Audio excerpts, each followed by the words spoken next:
오늘 함께 나눌 말씀의 제목은 뒤늦은 자각과 능동적 자각이라는 제목으로 하나님 말씀 함께 상고하시겠습니다. 자각한다. 자각은 스스로 깨닫는다는 것이죠.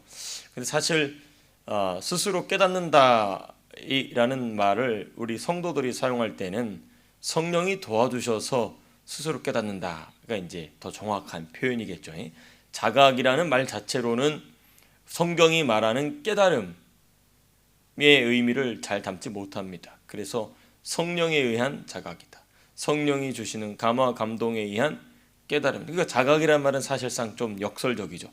자각은 스스로 깨닫는다는 것인데 스스로 깨닫지 못하니 누가 도와주신다? 성령이. 근데 마치 꼭 자기가 스스로 깨달은 것처럼 성령이 깨닫게 하신다는 것입니다.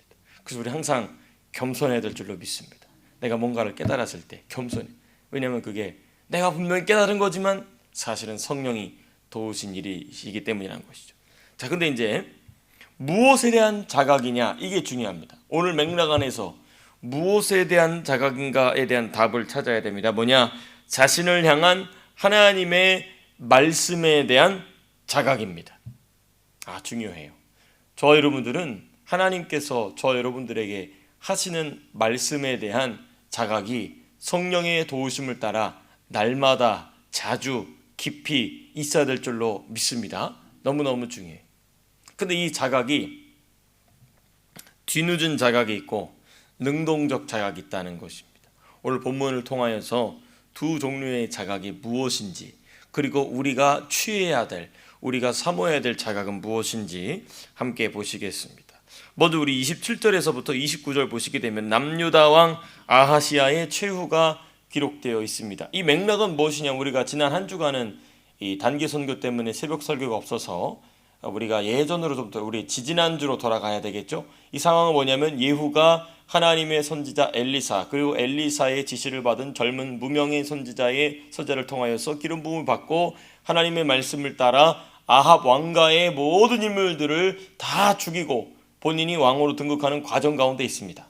그 중에 이제 먼저 북이스라엘 왕이었던 요람 또는 여람을 예후가 죽이고, 그 다음 이제 누구에게로 시선이 돌아가냐면 남유다 왕 아하시아의 최후, 아하시아에게로 눈이 돌아가게 됩니다. 왜? 남유다 왕 아하시아가 누구와 함께 전쟁에 참여했냐면 북이스라엘 왕 여람과 함께 길르앗 라못을 되찾기 위해서 아람 제국과 전쟁하다가 제대로 싸우지도 못하고 이 큰 부상을 입은 북이스라엘 왕 여호람을 지금 뭐하러 간 상태냐면 병문안 간 상태입니다. 병문안가로 갔다가 병문안 때문에 갔다가 지금 이 북이스라엘에서 엄청난 지금 쿠데타가 일어난 것이죠. 군사 쿠데타가 일어난 것입니다. 그러니까 이제 도망가는 겁니다. 이 중요합니다. 이 도망가는 그 장면, 남유다 왕이 도망가는 그 장면이 바로 27절, 28절, 29절. 20절 보니까 이렇게 돼 있어요. 유다의 왕 아하시아가 이를 보고가 무엇입니까? 예후가 누구를 죽인 것을 보고 요람 왕을 죽인 것을 보고 정원의 정작길로 도망하니라는 표현의 동그라미. 왜 도망했을까? 북이스라엘 왕 요람 또는 또 다른 이름 표현으로는 여호람이 예후에 의해 죽는 모습을 보고 도망한 남유다 왕 아하시아. 왜 도망갔을까요? 왜냐하면 자기도 뭔가 캥기는 게 있겠죠. 예후가 지금 죽이는 것을 보니 다 누구만 골라 죽이고 있냐면 아합의 후손들만 골라서 다 죽이고 있어요. 그러니까 지금 자신도 누구의 후예입니까? 아합의 후예입니다. 자신도 아합의 후손이었기 때문에 자기 할아버지, 외할아버지죠? 그렇습니다. 달리 말하면 남유다 왕 아하시아는 선지자 엘리야가 자신의 외조부 아합에게 한 예언의 말씀을 알았다는 거예요? 몰랐다는 거예요? 알았다는 겁니다. 야, 우리의 외조부 외할아버지 아합에게 선지자, 저 미친 선지자가 말도 안 되는 저주를 퍼부었어 하고 평생 동안 어디 한번 죽나 봐라 했는데 그날이 지금 뭐 한 거예요? 다가온 거예요. 그러니까 주랭랑을 친 겁니다. 이게 바로 뭐냐? 뒤늦은 자각이에요. 뒤늦은 자각. 자신을 향하여 하나님이 말씀하실 때 그 말씀을 듣고 야, 나는 정신을 차려서 하나님을 제대로 섬겨야 되겠구나. 하나님이 당신의 종 모세를 통하여 주셨던 오경에 기록된 대로 하나님 말씀을 철저히 지키는 자가 되어서 나는 우리 가문에서 저주를 피하는 자가 되어야 되겠구나. 그럼 하나님이 죽여버리셨을까요? 살리셨을까요? 살리실 정도가 아니라 복을 주셨겠죠. 그렇죠. 하나님 아담도 용서하신 분이시잖아요. 그렇죠. 그렇습니다.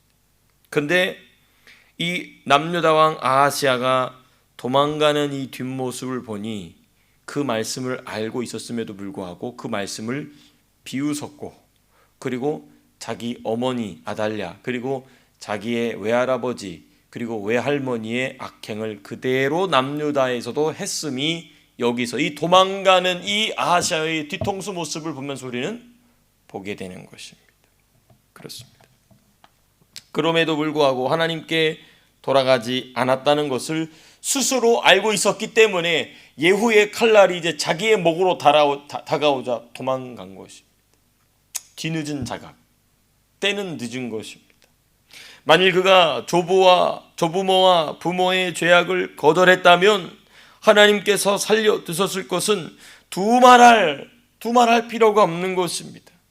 그러나 그런 은혜를 받지 못했다는 것입니다. 여러분, 여기서 기억해야 될 게 무엇인가? 예수 그리스도의 피를 의지한 자는 죄인일지라도 용서를 받음으로 도망갈 필요가 없어요. 중요합니다. 예수의 피를 의지하는 자, 예수의 피를 항상 의지하는 자는 죄인일지라도 도망갈 필요가 없어요. 그러나 그리스도의 피를 의지하지 않은 자는 언제나 도망간다 할지라도 피할 수가 없게 됩니다. 무엇을? 하나님의 진노가, 하나님의 심판이 다가오는 걸 피할 수가 없어요. 그렇습니다. 저 여러분들은 항상 믿어야 될 줄로 믿습니다.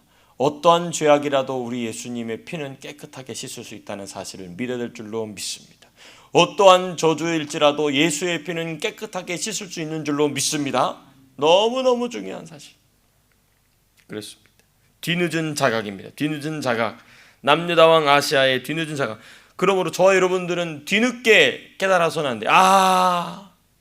그래서 그런 게 아니라 능동적으로. 그 능동적으로 자각한다는 게 뭐냐? 이제 예후입니다. 예후. 먼저 우리 30절에서부터 37절까지 보시게 되면 오늘 본문의 두 번째 부분이죠. 이세벨의 최후의 모습이 자세하게 묘사되어 있습니다. 먼저 우리 30절에서부터 33절까지 보시게 되면 창밖으로 던져지는 이세벨의 모습이 기록되어 있습니다. 31절 보니까 예후를 보자마자 이세벨이 한 말이 있습니다. 대단한 여자죠. 예후가 문에 들어오매 이르되 주인을 죽인 너 시므리여 평안하냐 하니 주인을 죽인 너 시므리여. 이 말 보면 참 대단한 여자라는 것은 분명한 사실입니다.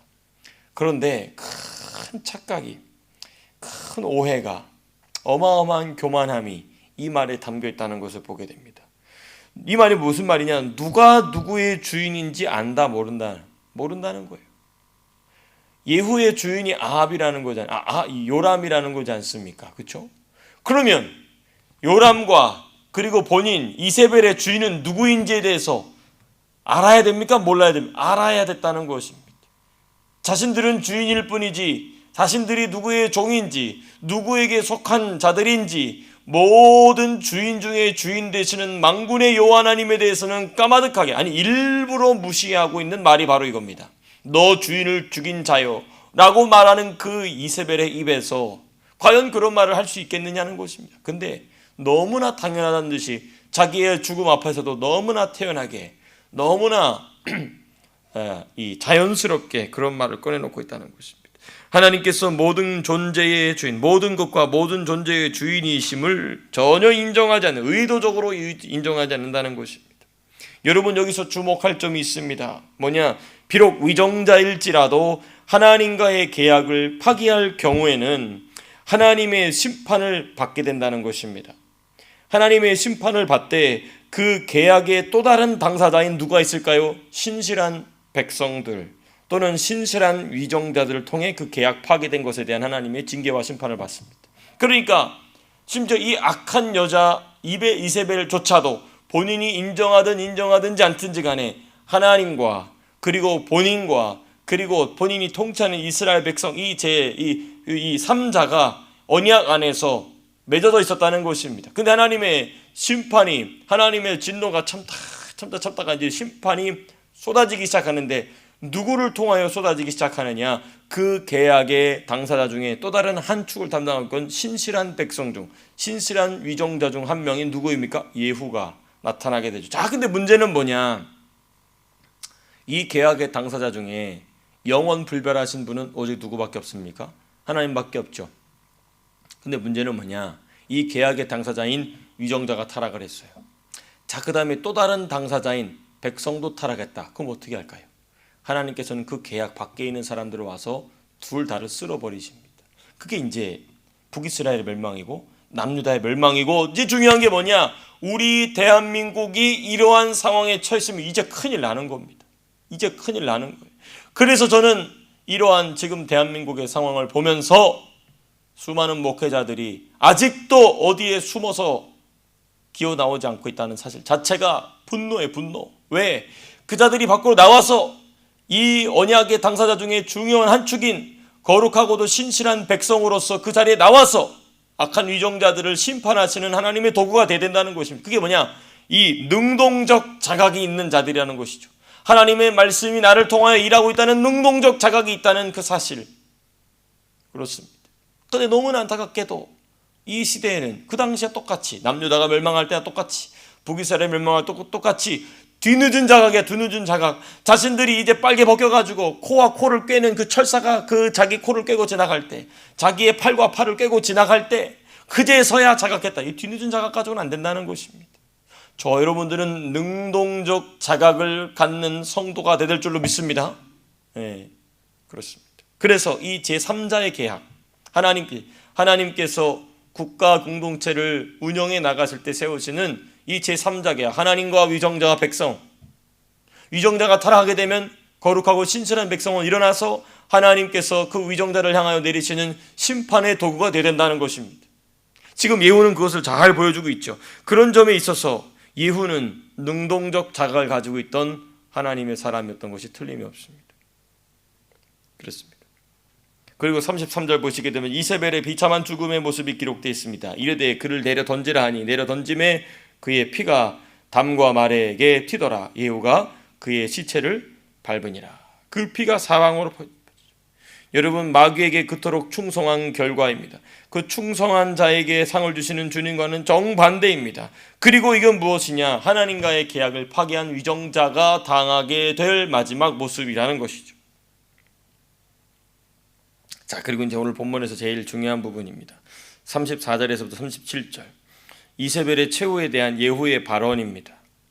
우리는 그 이세벨의 죽음의 모습이 너무나 잔혹하면서도 잔인하면서도 자세하게 묘사되고 있기 때문에 거기에 집중을 합니다만, 물론 그것도 중요합니다. 하나님 말씀이 성취되었기 때문에 그런 것이죠. 그런데 더 중요한 게 뭐냐? 그 하나님의 말씀을 성취한 자의 말, 곧 예후의 말입니다. 예후가 발언합니다. 34절, 35절에서는 그럼에도 불구하고 왕의 딸이기 때문에 이세벨의 시신을 찾아라고 명령하는 장면이고, 그 다음 36절, 37절. 36절 이렇게 시작이 되죠. 돌아와서 전하니 예후가 이르되, 이게 뭐냐? 무슨 얘기를 듣고 무슨 보고를 받고 예후가 말하고 있냐면, 이세벨의 시신을 개들에서 다 물어 뜯어 먹고 두개골과 발과 그 손 외에는 아무것도 찾지 못하게 됐다라는 그 보고를 받고 난 뒤에 예후가 자기 입에서 툭 터지는 말이 뭐냐?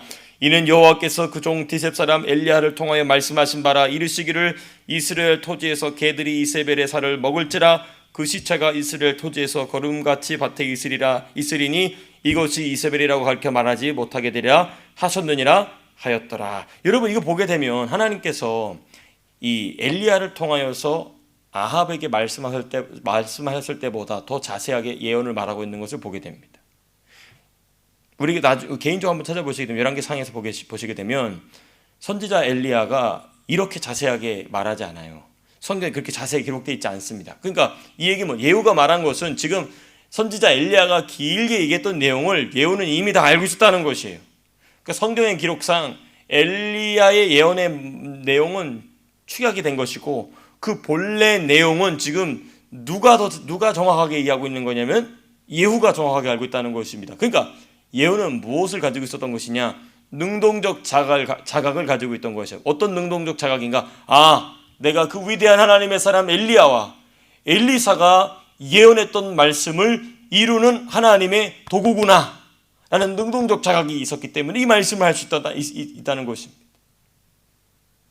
그러니까 예후가 마음이 높아지지 아니하고 하나님 앞에서 비록 좀 아쉬운 부분이 그 예후의 통치 기간이 있지만 그럼에도 불구하고 하나님께서 예후의 통치 기간을 길게 늘려주신 이유는 뭐냐? 그 하나님의 말씀을 능동적으로 자각하여서 자기가 하나님께 쓰임받았던 도구였던 사실을 놓치지 않았다는 것입니다.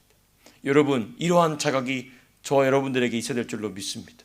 하나님 말씀이 나에게 와서 이 말씀을 누군가가 이뤄주면 나는 그 열매나 따서 먹지, 그게 아니고 내가 하나님 말씀을 이루어드리는 도구가 되겠습니다.